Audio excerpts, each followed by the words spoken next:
Allez, on Génial. enchaîne. On enchaîne, c'est parti. Allez, Ah j'y bah vais moi. carrément, allons-y. Alors Dan, tu me disais que tu habitais en face d'une forêt. Exactement. Non, Très. non, par pitié. Ah, c'est du bizutage pur et dur. Je vais vous raconter le témoignage d'une jeune fille de 24 ans, c'est une histoire qui lui est arrivée l'été dernier. Alors, j'adore les randonnées et j'avais prévu de faire une trentaine de kilomètres en forêt, seul avec mon chien Kogan, un berger blanc suisse de presque 2 ans. Kogan est un chien de la taille d'un berger allemand qui aime tout le monde et adore recevoir de l'attention. Je connaissais la forêt par cœur car j'y allais très souvent. C'est un coin tranquille où je peux lâcher Kogan et faire des photos, mais où il y a quand même un peu de passage de temps en temps. Et je m'y suis jamais senti en danger. J'y allais même de nuit parfois quand j'habitais dans le village juste à côté. Je m'y sentais en sécurité, tellement que je n'ai pas été assez attentive. Certains détails me sont revenus après. Des choses qui, sur le moment, ne m'avaient pas semblé importantes, mais qui, vu les événements, auraient probablement dû m'inquiéter. La randonnée se fait en 3 parties. La forêt est coupée à 2 endroits par des routes peu fréquentées qu'il faut traverser pour rejoindre le reste du sentier. J'ai atteint la première route vers midi. À l'entrée de la deuxième partie, il y avait une voiture au moteur éteint avec un homme à l'intérieur. Comme les fenêtres étaient ouvertes, je lui ai dit bonjour, mais il s'est contenté de nous fixer jusqu'à ce qu'on soit trop loin pour que je puisse voir son visage. Je suis resté un moment à prendre des photos de Kogan et du paysage et la voiture n'a pas bougé. Je me suis pas inquiété. J'ai suivi le sentier qui faisait plusieurs virages et on s'est arrêté pour manger près de mon spot photo préféré, situé dans un virage. Pendant la pause, Kogan s'est mis à fixer à plusieurs reprises l'endroit d'où on venait, les oreilles dressées, comme s'il avait repéré quelque chose. Comme je ne voyais pas le chemin d'où on était, je l'ai gardé près de moi en pensant voir arriver des randonneurs. Après avoir mangé, j'ai décidé de faire quelques photos. J'ai lâché Kogan et je suis allé me placer. Comme j'ai un objectif de distance, j'étais assez loin de lui et je lâche rarement en forêt, seulement dans des endroits sans danger. Et il est obéissant, il ne bouge pas si je lui demande de rester. Après quelques photos, un bruit m'a fait sursauter. Ça ressemblait au hurlement d'un chien blessé, dans les broussailles plus loin, de là d'où on venait. Et je n'ai pas vraiment réfléchi. En été, les abandons en forêt sont pas rares, donc j'ai tout de suite voulu aller voir, mais Kogan s'est mis à grogner, le poil hérissé, en montrant les dents. Étant en général très sociable, c'est une réaction très rare de sa part. Les seules fois où il s'est mis dans cet état, il y avait une raison. J'ai écouté attentivement les hurlements qui continuaient, et c'est là que j'ai réalisé que c'était pas un chien, c'était un homme qui imitait un chien. J'ai rattaché Kogan et on s'est éloigné le plus vite possible de la source du bruit, et là, les hurlements se sont arrêtés, et à la place, j'ai entendu un merde, fais chier. Je suis parti en courant à travers les bois, et j'ai entendu qu'on me suivait, mais finalement, j'ai réussi à le semer.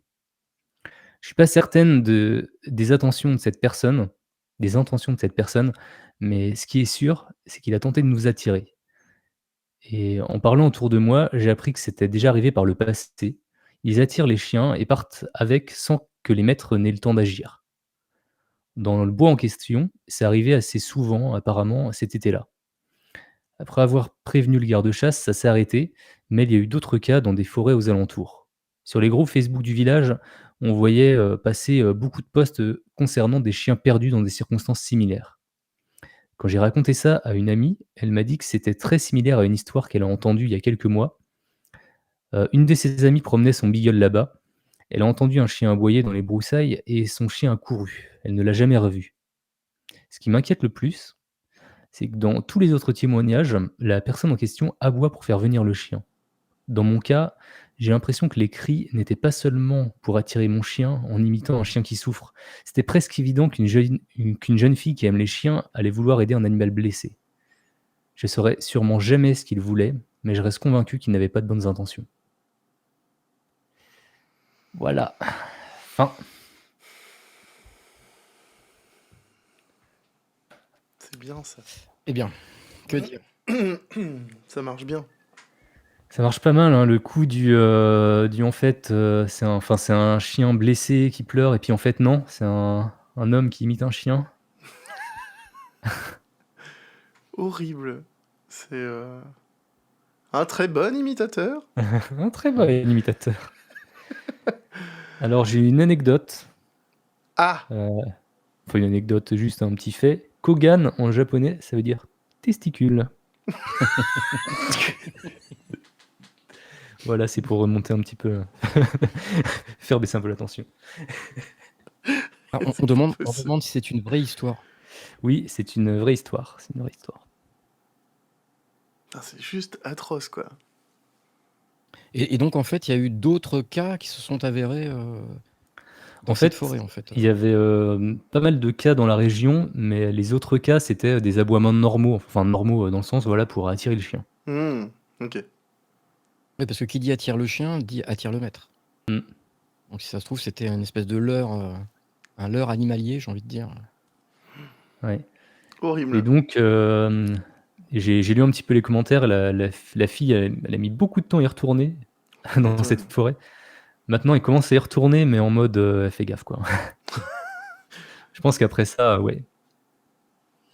Putain, Le moindre bruit, tu cours en fait. Hein. le premier qui lui demande un doggy bag, elle l'envoie chier, quoi. Ah bah, le gaz. Hein. Mais c'était quoi? C'était du hors sentier ou c'était. Ah, j'ai pas tous les Ouais, détails. Bah, a priori, qu'elle allait quand même dans des spots un peu photos, donc peut-être qu'elle s'éloignait un peu quand même. Ah bah, oui, parce qu'après, ou soit c'est trop fréquenté, ou alors il n'y a pas assez de végétation. Mais elle partait sur une rando de 30 km, donc tu vois, a priori, elle pouvait être un peu éloignée de la civilisation, quoi. Oui, surtout là, 30 km, c'est beaucoup. Mm. Non, c'est. Voilà. Bah, moi, après, les seules anecdotes que j'ai, c'est juste les sangliers qui peuvent être sur le bord de la route. Et c'est vrai que quand on les entend en rentrant le soir, ça fait un peu bizarre. Ouais. Ça m'est arrivé en forêt la nuit, ça, d'avoir des sangliers pas trop loin là. Atroce, Du coup, quoi. on avait dû faire une lampe torche pour, Ah ouais. Alors, faire pour qu'ils aient peur du feu. Ouais. Ah ouais. T'as une application feu sur les téléphones. Mais, téléphone. non, mais marche j'étais très vachement jeune à bien. l'époque, les téléphones n'existaient pas. Si t'avais juste les premières applications, t'avais des boîtes à paix, quoi. C'était compliqué. Le fouet, le bruit de fouet. Le verre de bière qui se vide tout seul.